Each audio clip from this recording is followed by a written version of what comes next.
जय श्रीराम मित्रांनो. तर आज आपण आलो आहोत दगडूशेठ हलवाई गणपती मंदिरामध्ये दर्शन घेण्यासाठी. आज भरपूर गर्दी होती सुट्टी असल्यामुळे. त्याच्यामुळे आम्ही दर्शन बाहेरूनच घेतलं. हे बघा, हा असा आहे मंदिराचा व्ह्यू. हे बघा, मी आता झूम करतो, इथे तुम्हाला दिसेल. ओके, गणपतीचे दर्शन घडेल तुम्हाला. आणि याच्यानंतर मग आम्ही जसं आमचं दर्शन झालं त्याच्यानंतर आम्ही मग पुढे गेलो शनिवारवाड्याला. हा आहे शनिवारवाड्याचा व्ह्यू. बघू शकता किती लोक इथे फिरायला आले आहेत. इथे एंट्री घेण्यासाठी सगळ्यात पहिले आपल्याला इथे एक तिकीट असतं, म्हणजे हे स्कॅन करायचं आणि तिथून आपल्याला बुकिंग करायचं. ठीक आहे. ऑनलाईन बुकिंग झाल्यानंतर इथे तुम्हाला इथे पार्किंगचं दिसेल. बाहेर पार्किंगची व्यवस्था पण आहे. आणि मी माझ्या मित्रासोबत पण आलो होतो. तर हे बघा, मी रियाला पण घेऊन आलो. हा आहे माझा मित्र आणि हा आहेत वहिनी. ठीक आहे. भरपूर वर्षानंतर आम्ही इथं भेटलो. आणि आता याच्यानंतर मग बाकीचा ब्लॉग जो आहे तो पुढे शूट केला आहे. हे बघा, आता सगळ्यात पहिले याच्यावर दिसेल तुम्हाला पेशव्यांची वंशवेल. याच्यामध्ये या राज्यात कोण कोण राहत होतं त्याच्याबद्दल माहिती आहे.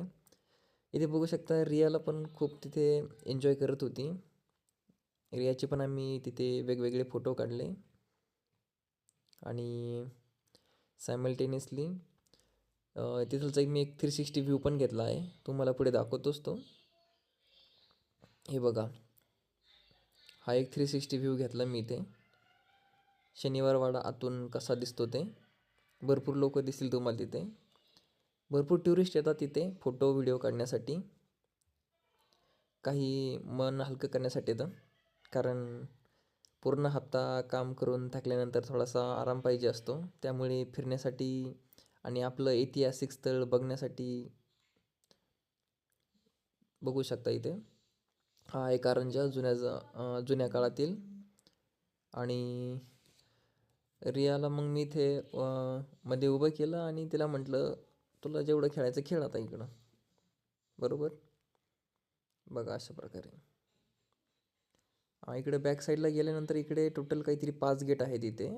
वेगवेगळे गेट आहेत इथे. आणि बघा, आणि आता हा समोर जो येणार एक दरवाजा आहे, त्याचं नाव आहे नारायण दरवाजा म्हणून आहे. तुम्हाला दिसेल इथे. हे बघा, नारायण दरवाजा. इथे काका मला वाचवा अशी एक ही आहे. म्हणजे याची स्टोरी काय आहे डिटेलमध्ये मी तुम्हाला दुसऱ्या शॉर्टमध्ये सांगेल, नेमकं इथे असं नाव का दिलं आहे आणि त्याच्या मागचं काय कारण आहे. ह्या जुन्या काळातील तुम्ही दरवाजा बघू शकता इथे. आणि याच दरवाजाची इथे रात्री संध्याकाळी 6ला कुणी थांबून देत नाही, कारण इथे स्टोरी अशी आहे की अमावस्येच्या दिवशी इथे आवाज येतो, काका मला वाचवा. कारण याचं कारण कसं आहे, याच्या मागं खूप मोठी हिस्ट्री आहे पेशव्यांची. जसं कारण तिथे नारायणराव जे आहे ते काका मला वाचवा असे आरोळ देतात, असं लोकांना आवाज येतो. कारण त्या टायमाला हा जो आहे राजवाडा तो जाळला पण होता. आणि जाळण्याचं कारण कुणाला माहीत नाही ॲक्च्युली. हे बघा, हा वरती आल्यानंतर इथे असा पूर्ण व्ह्यू दिसतो. याच्यामध्ये तुम्ही बघू शकता. हे बघा, हा पहिला मजला आहे. पहिल्या मजल्यावरती येऊन थांबलो आम्ही इथे. आणि याच्यावरती लाकडी काम होतं पहिलं, ते जेव्हा तो जळाला तेव्हा ते जळून गेला पूर्ण.